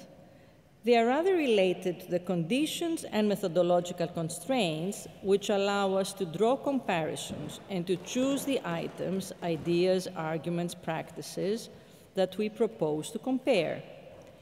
To give an example from a presentation that Professor James Zeinaldin of the University of Oklahoma gave at a workshop that the University of Crete recently organized, and you can see the poster there, in order to compare pulse lore in Greece and China, one needs to consider and assess, besides the sources that provide us information on the subject, the presuppositions, the background, the different cosmological grammar that led different thinkers and authors in different traditions to discuss presumably the same subject and possibly to arrive on parallel ideas. In this regard, comparing Greek and Chinese pulse lore or lore on any other subject poses a challenge to the student of Greek and Chinese thought, and at the same time forces them to pay attention on various aspects of their subject matter that had previously missed their attention. Speaking from the point of view of a Hellenist, and focusing here particularly on the case of medicine, I would like to mention just one example of an aspect of ancient Greek medicine which is peculiar to the way this discipline is developed in Greece and whose importance for the branding of the Greek tradition qua Greek becomes much more visible once we start reflecting on it through a comparative perspective, for our present purposes through its comparison with the great civilization of China. So the aspect I have in mind is the notion of nature or physis in ancient Greek thought, the claim, at least an implicit one, that nature is characterized by order, cosmos, and allows for its decipherment through natural as opposed to supernatural explanations. The locus classicus regarding this idea in Greek medicine is the preamble of the Hippocratic treatise on the sacred disease. The title of the treatise is itself provocative. What the author wants to suggest is not that epilepsy is in fact a sacred disease. In other words, he doesn't want to endorse the presumably widespread idea that epilepsy, due to the fact that it is very different from any other disease, has its origin in the divine. Just like every other disease, says the Hippocratic author, this one has its origin in physis or nature, and therefore, quote, like all other diseases, it can be treated by physicians who can understand its nature and power, for no disease is hopeless or incapable of treatment, end of quote. Standing on the shoulders of giants, i.e. of scholars who, like Professor Geoffrey Lloyd at the University of Cambridge, introduced students of Greek philosophy and science to the comparative perspective of the study of Greece and China, I would like to point out that physis or nature is not a concept that has an equivalent, i.e. that can be translated in early Chinese thought. But I would also like to add that maybe looking for equivalence or trying to show the correspondence between isolated terms, words, or ideas is not an ideal way to pursue the comparative approach to Greek and Chinese philosophy to which many of us in this room today are committed. For part of the value of comparative studies lies precisely in understanding the very different processes, often long processes, which have to do with the language, the mentalities, and the history of each part that is being compared, through which the different traditions that are being compared grew and developed. To quote again G.R. Lloyd, quote, "We cannot start from the Greek side, let us say, by identifying some particularly prominent theory or concept, and then asking what the Chinese equivalent is, and it is a foregone conclusion that there will be any such equivalent." A further risk we wish to avoid, of course, is the risk of imposing on what we describe as a comparative study the perspective of the tradition we represent or that in which we are schooled. So rather than stressing that culture Y developed idea A while culture Z missed it, we should probably focus on how idea A facilitated certain developments in culture Y and spot the ideas of culture Z that explains a different or parallel, yet neither inferior nor superior development to that of culture Y. This very general formulation will only become meaningful once we focus on particular examples, such as the role that the idea of yin and yang or the vital spirit qi, I probably mispronounce it. So how these ideas played a role in the development of Chinese medical thought, or once we appreciate e.g. the specific historical conditions that led each culture to develop its own ideas and questions. Going into more detail with regard to Chinese medical thought would be like taking owls to Athens. My modest intention here is to speak on behalf of the Greek side of this partnership and to express our interest in promoting the comparative study of our ancient traditions in medicine, but also to announce our intention to include this as one of the topics of the first summer school, again on the comparative approach on Greek and Chinese philosophy and science that the University of Crete is organizing in July under the auspices of Kelkip. And I have the poster here, but I don't know how to. The technician will help me show you the poster in a moment. I'm sorry about that. I would also like to take this opportunity to express my optimism and also my ambition for this project, taking into account the role Greek scholars can play in it, not just because many among them are experts in the study of Greek philosophy and science, but also because of the special role that the interest in the history and philosophy of science has played in the relatively recent history of higher education in Greece. For again, as I'm sure many of you in this room are aware of, a lot of young students in Greece have been attracted to our field by teachers whose research focuses or developed from their own special interest in the history and philosophy of science. Some of them are present and teach at the Department of the History and Philosophy of Science of the University of Athens, which is one of the 4 institutions that collaborate in Kelkip. Thank you. It is instructive to consider the relevance that a number of questions that students of the history and philosophy of science raise, the relevance that these questions have for the kind of comparison between ancient Greek and Chinese science that concerns us here. To give some examples, what counts as rationality and progress in science? How can alternative theories be assessed? How can they be compared to one another? What is the role of a scientific community, the role of which becomes technical in the pioneering work of Thomas Kuhn? What are the processes through which one scientific explanation is abandoned in favor of another, but also how do explanations belong to broader conceptual schemes?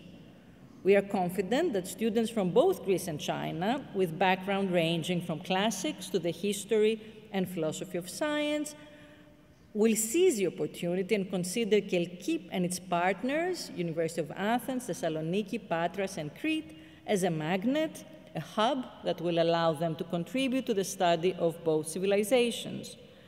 The implementation of our program relies, of course, not only on the commitment of our 4 universities and the central government that has been supporting our initiatives. Let me acknowledge here the perseverance of Apostolis Dimitropoulos, former Secretary of Higher Education, but also to our partners in China, their embassy in Athens. Let me here again acknowledge the support of the cultural attaché Tian Lei, and most importantly, His Excellency President Xi Jinping, whose vision for the study of our ancient civilizations has been critical for the implementation of the collaboration of the 2 countries. Like President Xi, we also believe that, quote, nations will prosper only when their young people, full of vigor and a source of hope, thrive, end of hope. In line with the commitment to education that we share, we have given to our summer school, which we hope will become an annual institution, the title, The Seeds of Virtue in Ancient Greece and China. Thank you very much.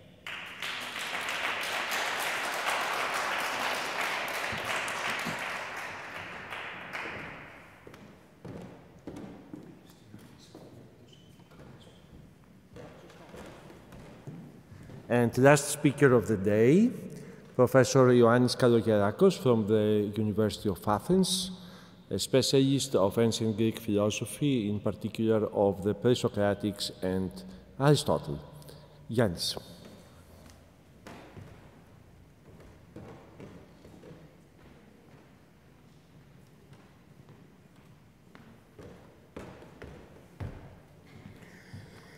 Thank you, Mr. Chairman. Dear friends,